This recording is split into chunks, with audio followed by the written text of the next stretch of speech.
Assalamualaikum warahmatullahi wabarakatuh. Perkenalkan, nama saya Sri Susanti Iti. Saya mahasiswi kelas 4C Pendidikan Agama Islam, Fakultas Ilmu Tarbiyah dan Keguruan, YIN Sultan Amai Gorontalo.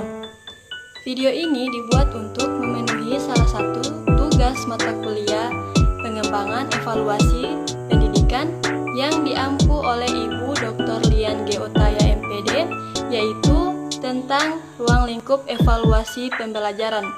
Dalam ruang lingkup evaluasi pembelajaran di sini terbagi menjadi 4 komponen, yaitu pengukuran, pengujian, penilaian, dan yang terakhir evaluasi.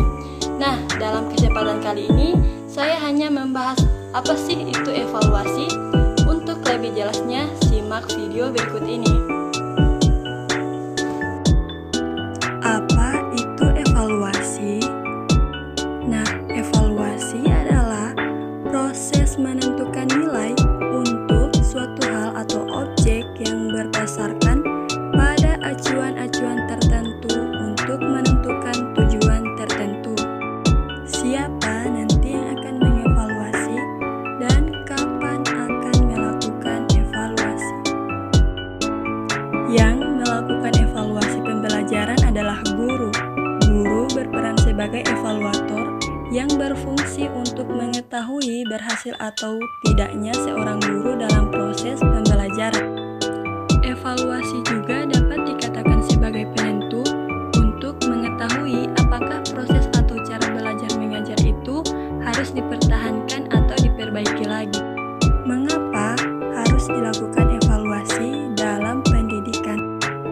Karena evaluasi sangat penting dilakukan untuk mengetahui efektif atau tidaknya suatu sistem pembelajaran yang diterapkan oleh tenaga pendidik. Jika seorang pendidik tidak melakukan evaluasi, sama saja tenaga pendidik tersebut tidak ada perkembangan dalam merancang sistem pembelajaran.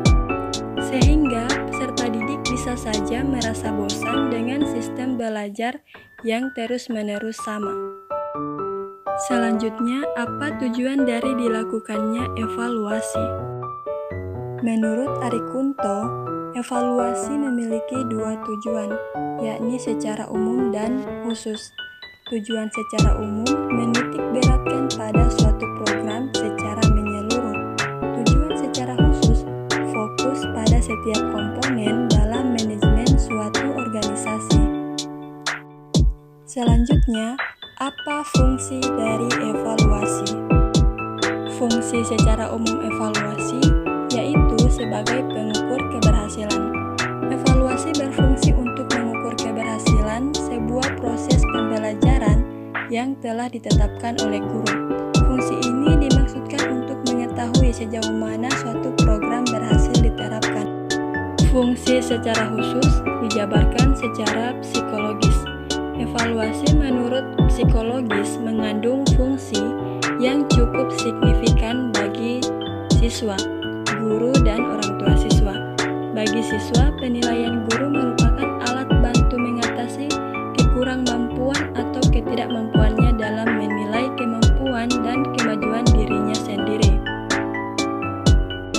Nah, sekarang kita masuk pada jenis-jenis evaluasi. Jenis-jenis evaluasi ini terbagi menjadi 2. Yang pertama yaitu evaluasi formatif. Evaluasi formatif merupakan jenis evaluasi terhadap hasil-hasil yang telah dicapai selama dilaksanakannya suatu kegiatan atau program kerja. Biasanya dilakukan tiap bulan, tiap tahun, dan sebagainya. Jenis yang kedua yaitu jenis evaluasi sumatif.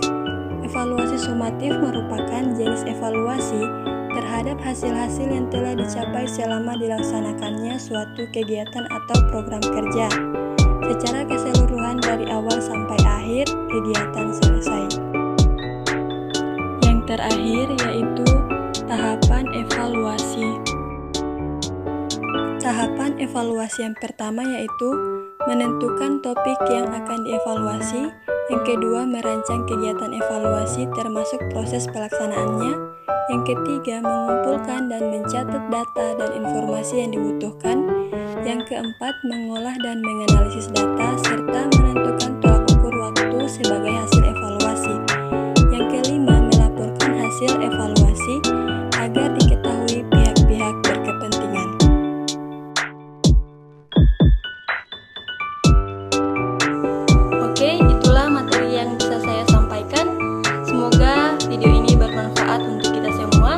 Lebih dari kurangnya saya mohon maaf, dan atas perhatiannya saya ucapkan terima kasih.